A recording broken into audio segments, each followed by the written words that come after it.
Okay, so welcome to officially Class 9.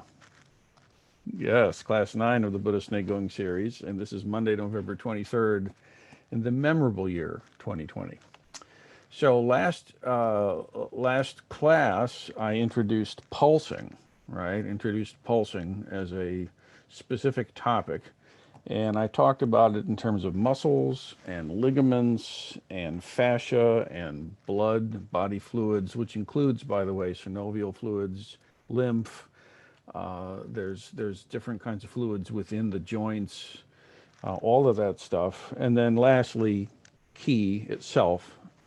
And then, we just took up the very first posture from the Bodhidharma set. These are the teachings that Bodhidharma is said to have brought with him and bequeathed to the Chinese students at the Shaolin Monastery. And what we know for sure is that these postures are seriously important and understood in the tradition's own terms to have come from Bodhidharma. If they didn't come from him literally, they definitely came from whatever he represents figuratively. It's a wisdom tradition from India that made its way up into China and had a massive influence. See, so that being said, having introduced the first posture, which very simply different from the standing posture where you're just kind of standing just kind of like so. The first posture we have from the Bodhidharma set, you make this radical move where you lift your wrists up, and you're standing like this, right? And then in that standing posture, we go ahead and do some pulsing. So the question is, did that make any sense to anybody? Did that connect? And if it did, I'm curious to hear what your experience is with this pulsing stuff. How did it go? Did it connect? Is it just completely elusive and a fool's errand or what? So if someone's willing to share some of their experiences, make a ga show and we'll see what happens to you. So on, yes. Yeah, I didn't get real far, but it sort of feels like um, some Tai Chi posture. I think the correct thing to say would be that some Tai Chi postures feel like this Neigong practice Like, because okay, historically that's how it came about. It'd be fair to say that some Charlie Parker sounds kind of like the blues. Not that the blues sounds like Charlie Parker, because the blues is a lot older. All right, so that's where this is. This is proto, early stuff. In fact, Qigong or Tai Chi, and sister, correct me if I'm off. I think is around a 12th century configuration or so. Okay, so that's not new, but this is about a 6th century observation. So there's a good 600 years before it. But yes, Tai Chi is basically a set of flowing Qigong movements organized in a specific set. And you kind of, if you do the Wu style long form or the Yang style short form or whatever, you've gone through certain internal power exercises and certain health practices. And it's a beautiful thing. They're all organized in a nice little set. You do the form and you basically covered your entire system in different ways. But this is way before that, but it's definitely in the family, that's for sure. okay. Yep.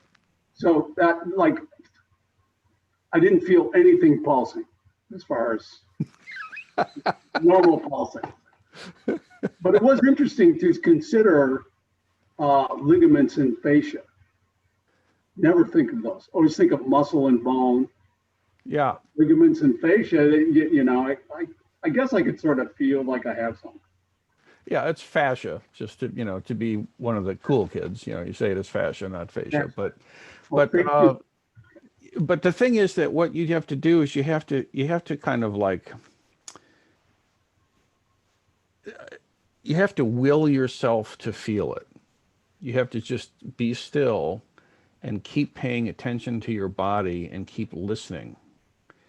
And if you do that, eventually you'll start to sense something.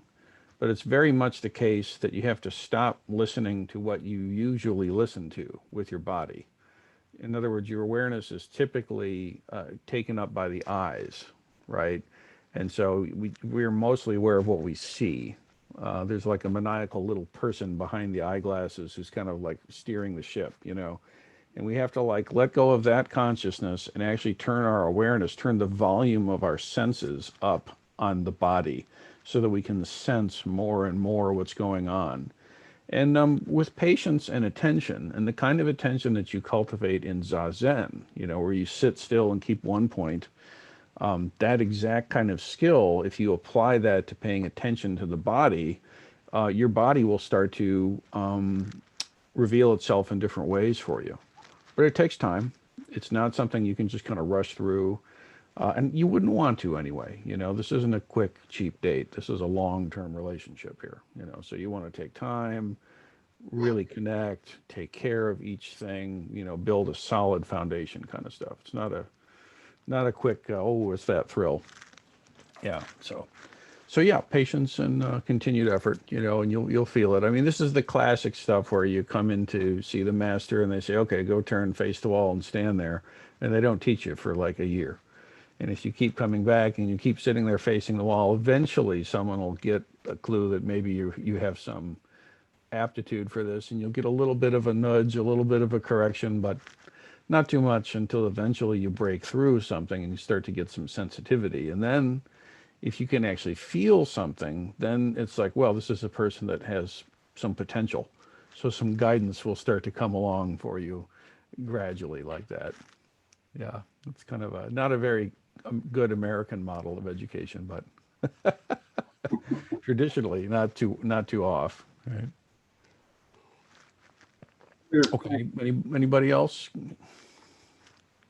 Kaishin, please. Yeah.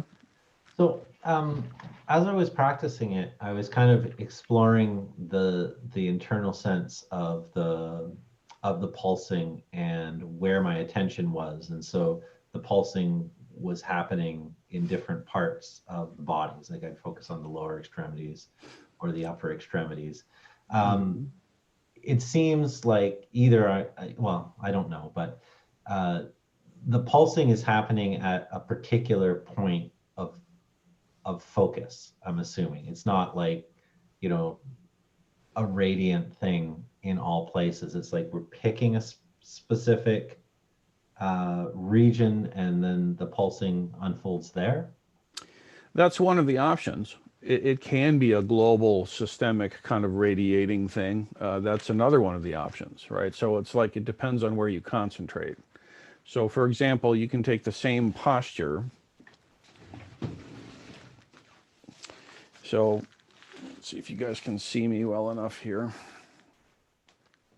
Okay, so I can take this basic standing posture. Okay, so all the earlier protocols about how to stand like this apply. And then I'm just going to like turn the hands up like this. Now I can start practicing a pulse here. Now, as I do this, I could stay here for a considerable amount of time just doing this. And I could go through several different practices, several different gears of pulsing. So I could do this thing just feeling the tendons in my arms is like my main awareness, or the tendons in the legs, or the fascia across the back and front, et cetera, right? I could just feel the body fluids coming into the spine and out. And you can pay attention to these different things. And when you pay attention to them, they strengthen and they become more and more reliably accessible to you. So the practice itself looks like this, which is really nothing to see, honestly. You know, that's what it looks like. But now internally, what am I experiencing? It can be a whole range of practices. And that's what I talked about a little bit in the last class. So it can be what you want. You know, if you want to just focus on one arm, you can do that. If you want to just focus on the two arms and then focus on the legs, and then focus on the legs and the arms, and then focus on how the legs and the arms connect to the spine, you can just do that and move through it as like a sequence like that. So you choose, you know. Does that make sense? Yes. Yes. Thank So you. like in music, you know, like if you do uh, ear training, let's say, or say you're learning orchestration and you don't know a thing about it. Well, okay, we'll grab some Brahms or you know, maybe some Beethoven or something, and we'll say, okay, I want you to now listen to just the woodwinds. And when you don't know what that is, you don't even know how to do that. But that's a thing you can do. You can actually just listen to the woodwinds once you know what it is and how to tune in. So you kind of selectively listen and you just listen to the woodwinds. And then you can just listen to the brass. Okay. And then you can listen to how the woodwinds and the brass. Everything is happening, but you're tuning into those two things. And then you can listen to the strings and listen how the strings relate to the brass and the strings relate to the woodwinds and so on. Does that make sense? Each time you're just hearing the symphony play, but what you're listening to can be very different as a pedagogical process, as a way to get more pleasure out of the music, honestly, and hear it deeper, right? So the end result is that you just enjoy the music, but you're able to enjoy the music more fully because you have a trained ear. Okay, so these exercises that I'm showing you are just like that. You can do the same posture. It's still, you know, Beethoven's ninth or whatever, but you can do the posture focusing on fascia or focusing on the tendons or focusing on the body fluids or the chi. Okay. Does it make sense? Yes. Thank you. Great. Okay, so I think what I'll do is I'm going to introduce some further concepts that'll help get a little more traction on this. I keep thinking every week that, okay, this week we're going to do the Bodhidharma 12 set. And then as I think about what we've covered, I realize, well, we can't really do that until we do this other thing first. And so yet we have another of those. So I'd like to talk about, and this I hope is not too aspirational, but I hope we can talk about the difference between Buddhist breathing and Taoist breathing and get very clear on what those distinctions are. That's absolutely foundational. And then I want to talk about five gates pulsing and guardian chi pulsing. And that might be too much to do in one class. It might not. I don't know. I kind of lose track with who's been in contact with what information. So let's start with the breathing aspect. Okay. Now, the breathing is a very deep area of study. Okay. And right now, we are linking the pulsing with breathing. It doesn't always have to be that way, but right now, that's definitely what we're doing. When you start Zen training, the first thing you get is seated awareness of breath practice. Okay. And that's absolutely essential. That's a life practice for sure. Okay. Now, when we do that, what we teach is called Buddhist breathing. And it's usually kind of a mind screw for people. I mean, because people are used to breathing up here in the chest, right? So when you breathe in and out, it's way up here, and it's very it produces a lot of anxiety and tension and heat in the body. So what we want to do is to have people concentrate down in the lower dantian, right? Concentrate down here and breathe in such a way that like there's a balloon inside the lower dantian, okay? And so when I inhale, that balloon expands, or what I should say is the balloon expands, and therefore inhale happens. And so the whole trunk of the body, this whole area is the hara, okay? And so front, back, and sides, the whole thing expands on the inhale and then collapses on the exhale. And deep in the body, when this hara expands, that draws the breath in and down. So the result of this is that on the inhale, the belly goes out. On the inhale, the sides go out. And on the inhale, the back goes out. Everything expands on the inhale from the, say, the ribs down and the pelvic structure up. The space between the ribs and the pelvis, this whole area, this barrel all the way around is called the hara, and that whole thing expands on the inhale and then relaxes. And a lot of us, it takes time to be able to learn how to really do that for real, because we're very used to having this be clenched and we're up here. You know, if you You know, if you think you got to have the Arnold Schwarzenegger thing and the six pack rock hard, so that's all clenched, and then the breathing is all something like this. So we've got to flip that, okay? So the chest is relaxed in all the ways that we've talked about, and the breathing happens low, okay? Now, that is very common in beginning instruction in Zen, and that needs to stay that way. That's absolutely true, and that's the case. There is a Taoist practice of breathing, which is the exact opposite of that. And it is not generally appropriate to teach that to beginners in meditations circumstances because it creates more tension in the body than the Buddhist breathing. The Buddhist breathing method is really, really good at what it does. It gets everything to sink and be rooted and to relax and be centered and like that. Okay, it produces kind of like a baby or like a mountain. Everything's rooted, okay? Taoist breathing is a little bit different. In fact, it's entirely different. In Taoist breathing, one does precisely the opposite, such that the entire hara contracts. And when it contracts, it draws the breath in. So it's kind of like, and then you release. And when you exhale, everything expands. Okay? It's harder to see, but it's the complete opposite way of doing it. All right? So when I breathe in, this draws. And then relax on the exhale. This is called Taoist breathing, or you can think of it as reverse or inverse breathing. And this is generally not recommended for sitting meditation, but it is the baseline breathing for martial art practice, okay?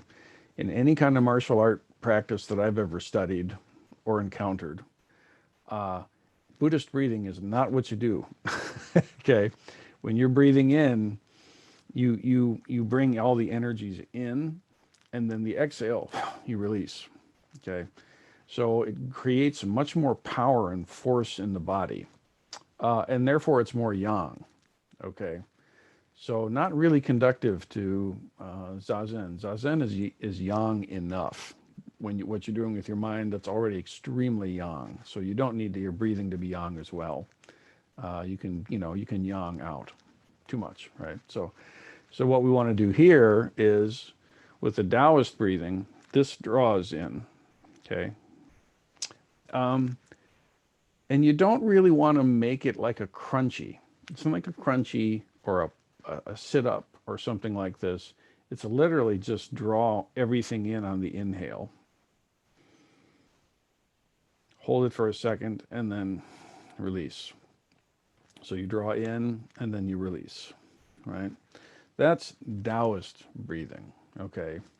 Now, when you do this pulse, just as an example, let's all try it. Stand up if you would, and get yourself in this Bodhidharma posture 1, okay? I'll get this going. Okay, so we're here. Okay, so a very simple posture. I'm just standing, and with my hands bent at the wrist so that the palms are facing down. Okay, my hands are parallel with my feet. Okay, now what I want to do is do Taoist breathing with the pulse.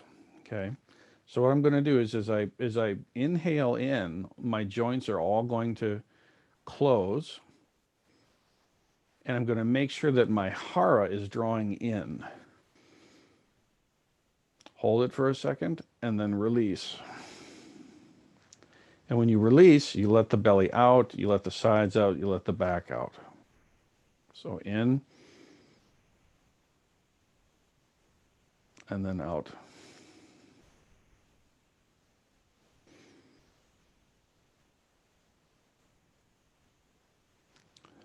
This is the most natural way to breathe when you're pulsing.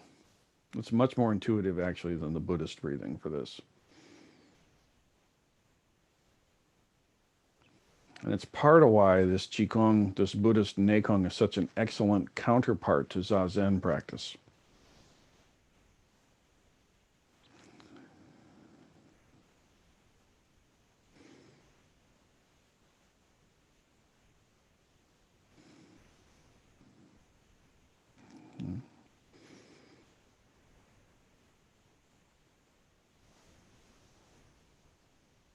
Now, as an example, you can do the exact opposite.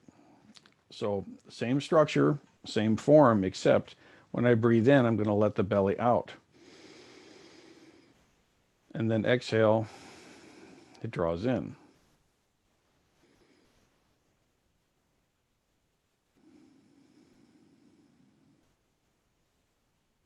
So inhaling, let everything relax out. Everything expands in the lower hara and then contracts in.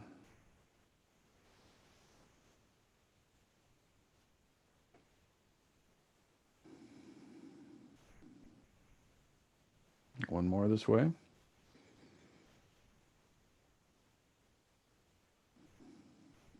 Good, and then switch, Taoist breathing.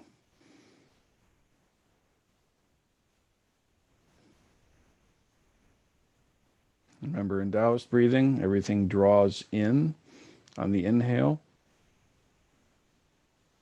and the exhale relaxes.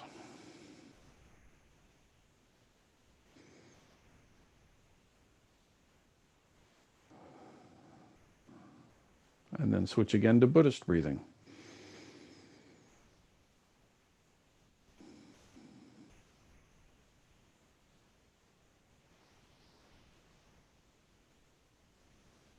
One more breath, Buddhist.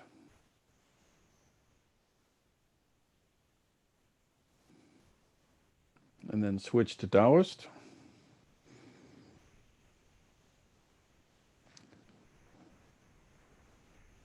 Inhale, everything contracts. Exhale, things expand. Note that what's happening in the extremities, the arms and the spine, is the same in both cases. Okay, and relax. Now, a point to consider on this is that you want to be able to breathe from your back and from your sides, as well as from your belly. So it's a worthwhile practice to actually put your hands, like, on different parts of your body. Again, your hara is anything from the floating ribs to the pelvic bone, all the way around, okay, this whole area. So when I do, for example, Taoist breathing, which is really contractive inhale breathing. It's probably a better way to call it. Like, what's Taoist about it? It's hard to say. What's Buddhist about the other one? I don't know. It's just the way the tradition has named these things. Probably because the Buddhists lean with this and the Taoists lean with that. But actually what it is, it's an expansive inhale or a contractive inhale. That's what it is. On the inhale, I'm expansive. Or on the inhale, I'm contractive. So that's probably a more precise way to say it in English, right? But there are these historical associations. So to get some traction with this, in the same way that a few classes ago we paid attention to the spine and breathing into various points of the spine, right? You can put your awareness at all the different points around your hara, right?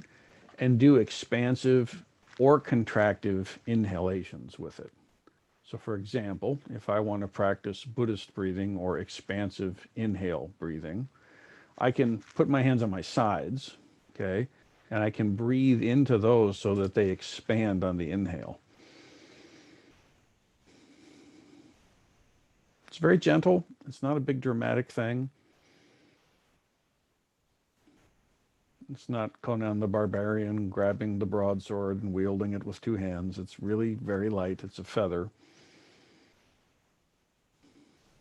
See, and I can take my hands and put here and behind me and do expansive inhale.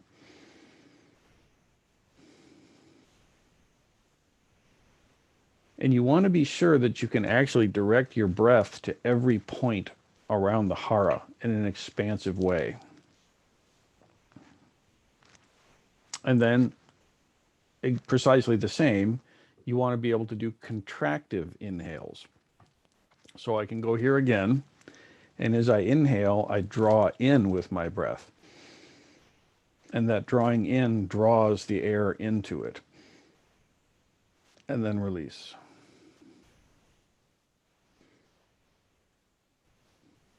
And then I can do that here or behind. And you'll find at various points in your body, you've got more or less ability to contact it until you're skilled. What you'll find when you're adept at this is that you're able to have your entire trunk completely draw in on the inhale or completely expand on the inhale. Either way you can do it. And you need to be able to fill all points with the breath when you do this.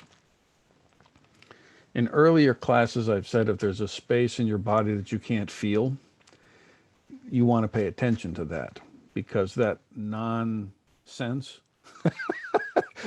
the non-sensitivity, right, is a precursor to non-functionality, right? And it goes from non-sensing to non-functioning to discomfort to pain to real dysfunction and dis-ease in the body.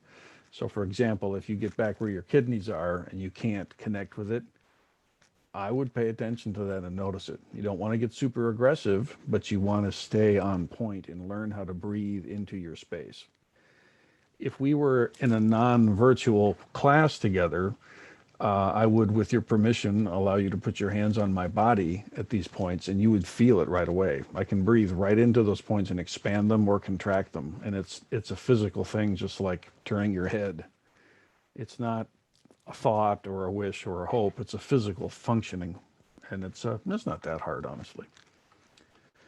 So with this expansive inhale or contractive inhale, A, does it make sense to you? And B, can you do it, or do you have any questions about it? Jessy, yeah? So I can do it. It makes sense to me, but and I guess we haven't gone over this yet, so maybe I'm jumping the gun a bit with this question, but when I move when I'm trying to do the pulsing in conjunction with this, it's I mean, it really feels forced. Like I don't think, if I wasn't trying to, like, with my muscles make a pulse happen, it wouldn't be happening. I would be standing very still. So I don't know how to connect trying to make the pulse happen to the breathing in and breathing out. Yeah, we will. Oh, I mean, okay. basically, one way to think about that, like if you're working with, say, tendons, okay, you imagine all the tendons in the body from the longest digit all the way through, connecting down to your hara. So it's kind of like a marionette, okay, with all the strings attached to that hara. And so, for example, if I do Taoist breathing or contractive inhale, so if I'm in posture, when I inhale and this all draws in, it pulls the strings throughout the body, all the way through the feet and the hands and everything. And then when I relax, it pulses through those. And so you start to, like, put energy through the strings from here all the way through to the hara. And then it connects like this. So you do this first imaginatively, and then you sense into it. And then you start to see that this whole thing is deeply connected to the breath. The business, typically the contractive inhale is easiest to feel with these standing practices. So I recommend that as the main way to start with it. But by paying attention to it, first get the sense of tendons, let's say, or fascia in some way, the body fluids, and then get the sense of these different breathings, and then you connect them. Initially, you really do want to be able to just feel this stuff independently. Okay, here's my tendons. Okay, cool. Here's my fascia winding. Nice. Here's my, blood somehow. Okay, right. And then you want to get your breathing going, right? And then now you're starting to, put the big pants on here. We start to connect these things and actually start to have, ideally, what you want is your danchen, your lower danchen. The upper danchen is here, the lower danchen is here. You want that lower dantian to be the driver of all of this pulsing. And this, eventually, when we get into moving forms, the lower dantian is the source of all the movement. You know, the hara rotates and the whole body moves because of it. And the hara rotates and the whole body is carried along through that.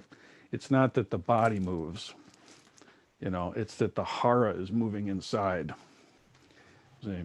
And so martial movements are my primary way of relating to this, but they're not just for martial arts. This is the thing. When you learn how to wield your body well, it's healthy and nutritive for your longevity.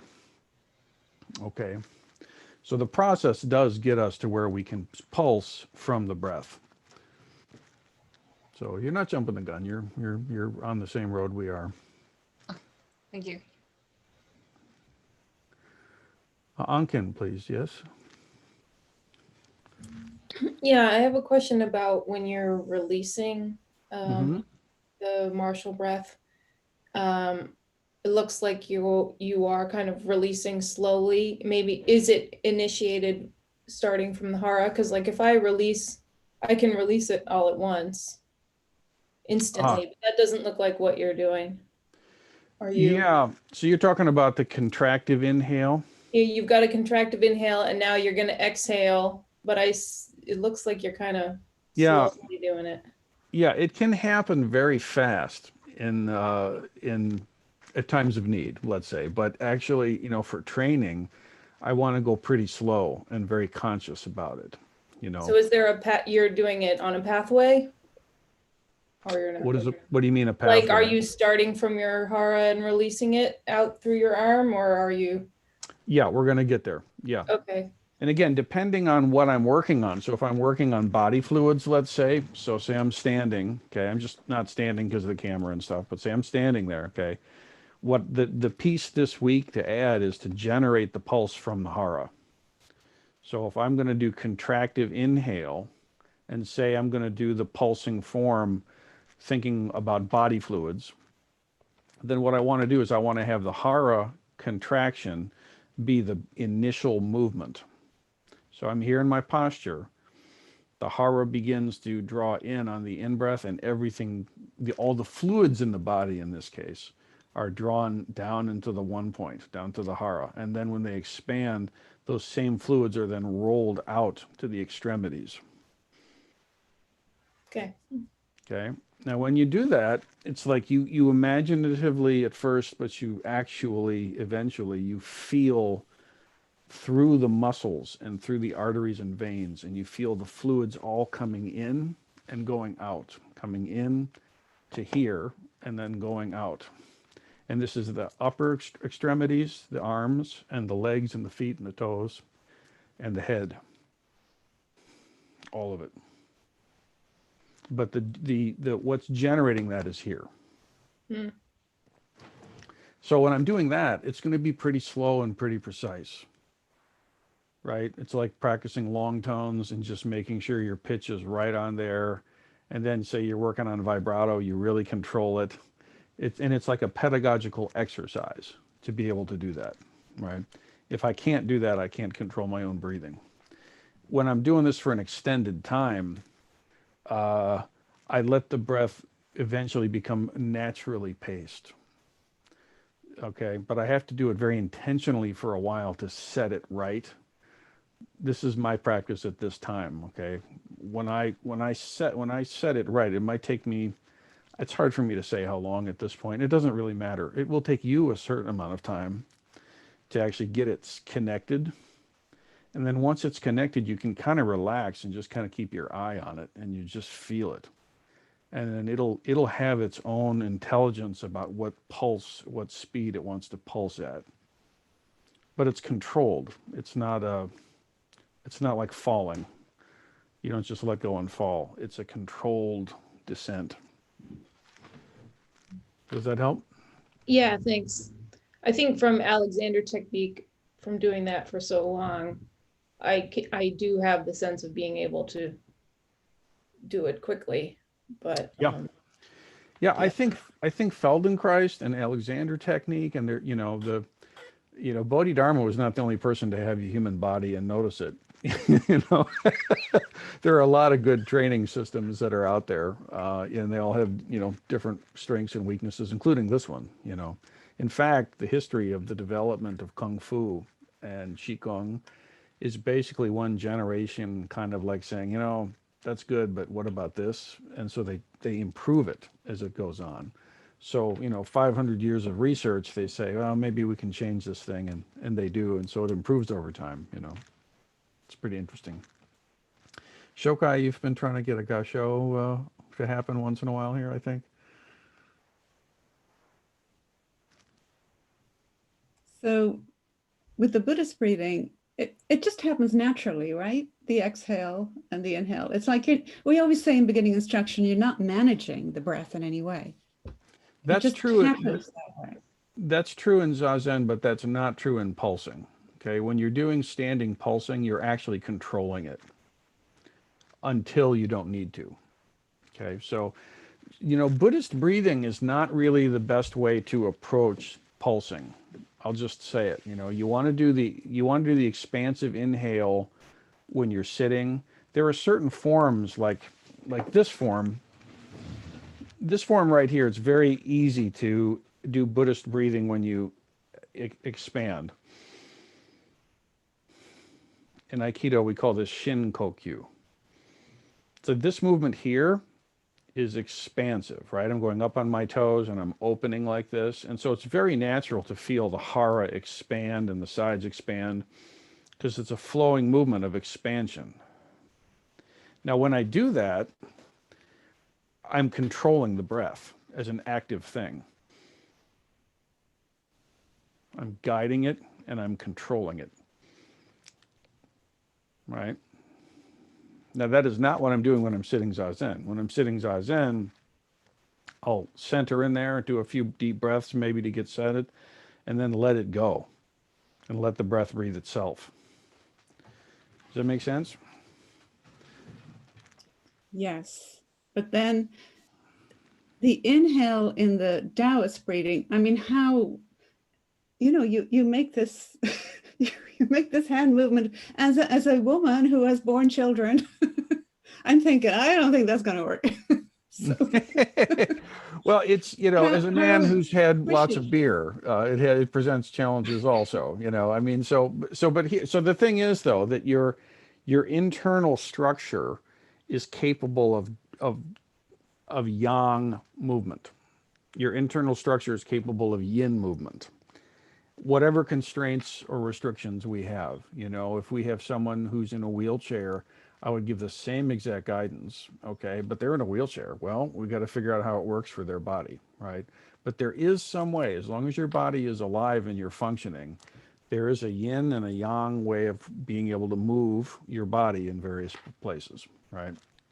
So you don't have to flex. It's not like you're making, clenching for a picture for a swimsuit or something.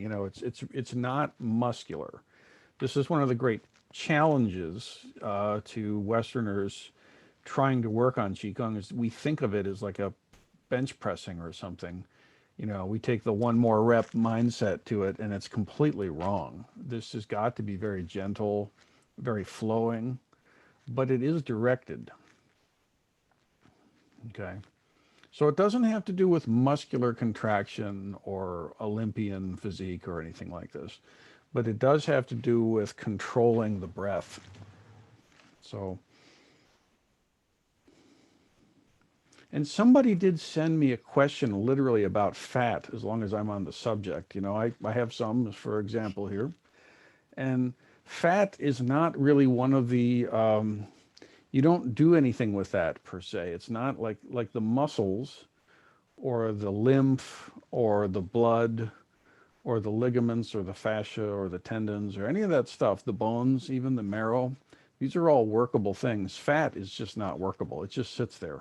There's no sense to it. There's no nerves in it. Nothing circulates with it. It's literally just little blobs of stored gook, So too much fat can be, I know it's not your problem, Shokai, but I'm speaking to myself here, too much fat has been an issue for me. And when I first started trying to do this, I was about 50 pounds heavier than I am now. And I still could probably lose some more pounds. I don't care about it anymore because I'm healthy and I'm fine. I'm pretty much where I want to be, I think. But that extra 50 pounds was actually in my way. It got to be a problem for my practice. And that's when I said, okay, I'm going to do something about it.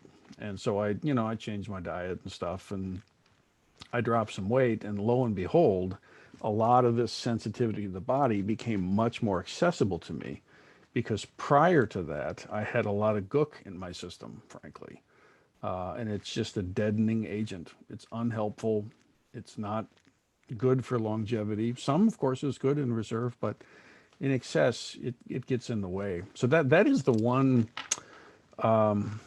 feature, you know what I mean? And I'm not at all into body shaming or saying everybody has to be, weigh nothing or anything like this, but it is a fact. For me, when my hara had a lot more fat on it, there was a wall that I ran into where I could only feel so much, and it was pretty good, but I knew it could be a hell of a lot better.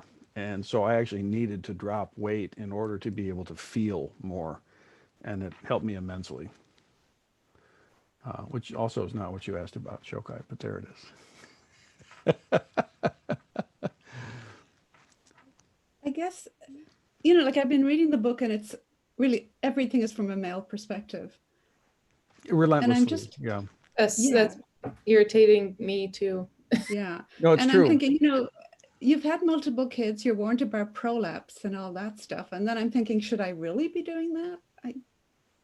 But like, I can't find out anywhere because there's nothing for women. So Yeah, it's true. And it's also in the history of it, generally not taught to a lot of women. It's true, and that Barry, you got something to throw in the soup here? Yeah, the book that I first experienced a lot of this stuff with, there was a two-part, and I ended up giving the second one away to a female friend of mine.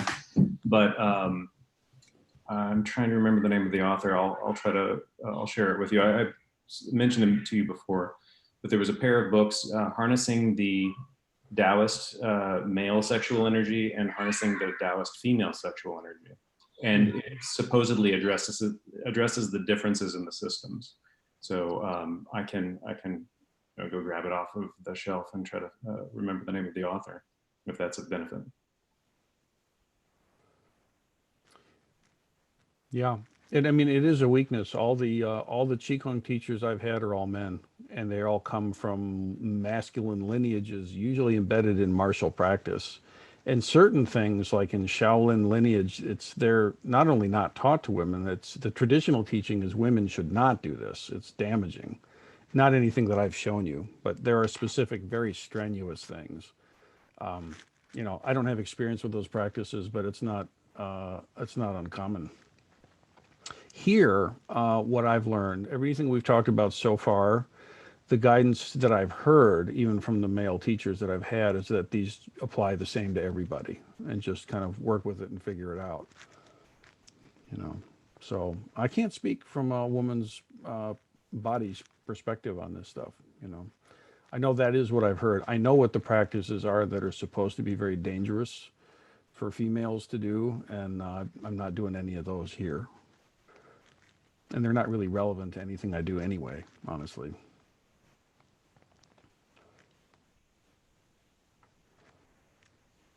Perhaps Shokai can become the first Western Qigong master, and you can answer these questions for everyone. Be great. Sister, you have some experience with all of this.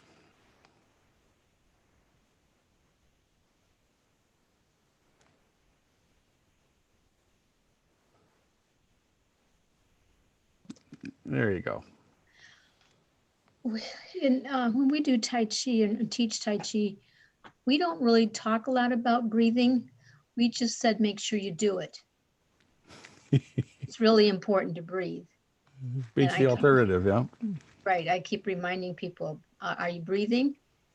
Because they get so tight, so tight and nervous about learning the sequence. And So it's really about breathing. I think breathing's a really good thing. I when you were doing the Taoist breathing, that I found that very challenging, because I've, I don't know if it's because I've learned the Buddhist breathing, but that breathing in, you expand, and so trying to breathe in and contract, I just find that very awkward. Yeah, you will. I mean, if you've spent a lot of time doing this, Mm-hmm. then doing this is going to feel wrong. Mm-hmm. Okay. And so one thing to be careful about is, we're doing very sensible things that are very accessible. This is not Olympian or challenging or difficult or dangerous in any way. Mm-hmm. So I'm not advocating really intense, heavy duty things here, very gentle, but there is definitely something there to be explored, to be able to draw in on the inhale and to let the exhale expand is the complementary antagonism to being able to expand on the inhale and contract on the exhale. Mm-hmm. Okay. And what most of us don't realize is that breath is a subject worthy of great study.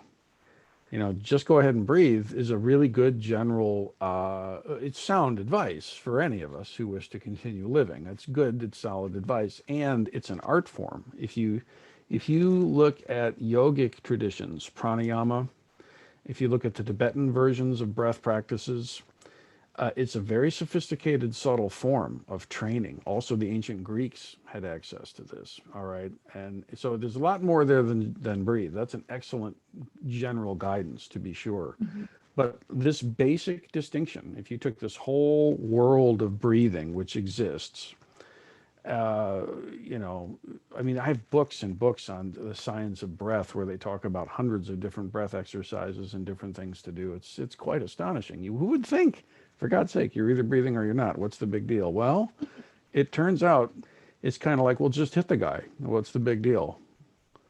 Well, there's a lot to it, honestly, if you really get in there and look at it, Buy low, sell high. What's the problem?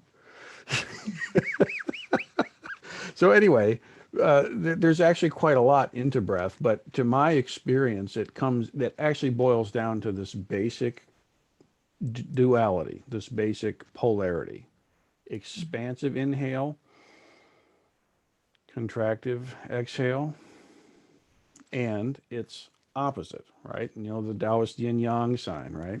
There is a complementary antagonism to that, and that is the contractive inhale and the expansive exhale. And they're both right. Now, when you sit Zazen, you want to do expansive inhale, contractive exhale. Don't get confused by that. That's what you do when you sit, okay? When you're standing and you're doing pulsing, try contractive inhale, expansive exhale. And connect all the different aspects, the tendons, the fascia, the muscles, etc. Connect it to the lower Dan Chen, and you want to feel that the lower Dan Chen is where all the threads connect to and release from. When I was doing the contractual, I don't feel as much. When I do the more expansive, I feel much more going on in my body. Yeah. Does that make sense? Yeah, it does, because you've done a lot the other way. So you're going to have a lot of channels. You're going to have a lot of experience and karma with your body that way, to be sure. So you're saying practice both ways? Yeah. Okay. But what I'm going to suggest is when you stand and do your pulsing, just do contractive inhale, expansive exhale, just for that. So when you're standing there for, 15 minutes or a half hour or whatever you're doing, 5 minutes, for that time, if this is really, really new to you, it's an ideal time to practice it. Just go back here with your hands to the sides, okay? And just you're breathing that way.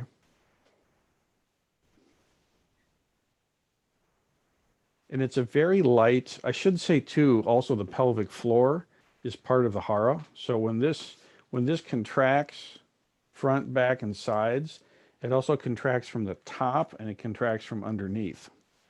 So the pelvic floor and the kind of the viscera underneath the rib cage go down. The whole thing goes down like a ball and then expands on the exhale. And do it two ways. Hands to your sides like this with tiger's mouth to the side. And then also here. The hands come a little bit to the sides and they open up a little bit.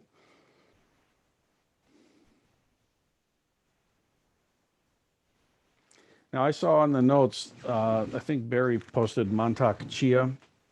This is a very, very well-known author. He's an excellent resource. You can get a little bit overwhelmed, honestly. It's kind of an overwhelming subject, but he is one of the people that I've read extensively on, Mantak Chia. He's really a good resource. Yeah, him, Dr. Young, Bruce Francis. I mean, those are kind of like the big three. But my go-to main resource really is Dr. Young. But they all have things to offer, to be sure.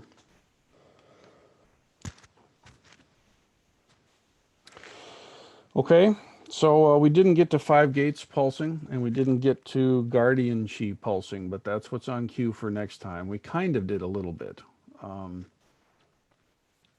fact, let me just say it, 5 gates pulsing is kind of what we've been doing, but the 5 gates part is you have the crown chakra, the Beihuang, oh geez, I forget the name, Bahui point, Bahui, that's it. The Bahui point comes from the top of the head and goes down the central channel. That's the 1 gate, okay?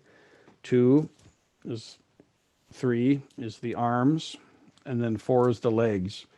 And so you imagine that the air is coming in the central channel and the arms and legs to the 1 point, to the hara rather. So kind of what Jessy was kind of leading us towards earlier.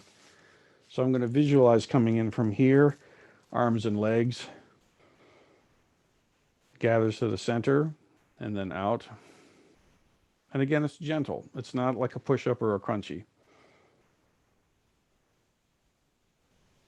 That's 5 gates breathing. And I'm doing that with contractive inhale or Taoist breathing. And I'm doing it right now in a pretty exaggerated form. So hopefully you can see some of it. But you can do it more and more subtly.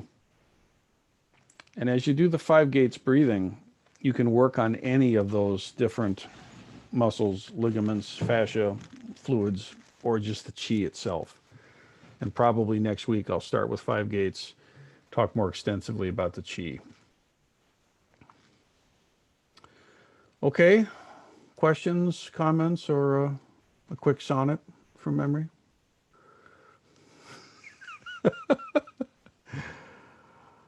All right, everybody. Well, I hope you are inspired and not depressed by this. I see some long faces today. I don't quite know why, but you know, work with it. And you know, if in between this week and next, if we can resolve some of this issue about is it different for women or men, these practices so far, I've always heard they're precisely the same. It makes no difference. Just do it. But you know, find some research. If there's something out there that we can all learn, I'm happy to be in. You know, learn as well. Okay, all right, let's dedicate our merit, everybody. So the merits of this time together, may they go to those who are feeling disconnected from their own bodies, those who have dysphoria in their body, that don't relate to their body, that are unsure of their body, that don't trust their body. May they find a right relationship with their body. May they find wholeness and well-being and joy and delight in their own body. May it be so. All right, everybody. Thank you so much. Have a good night. Be safe. Be well. May you be well. May you be well. Beautiful. Somebody's been doing their sutra.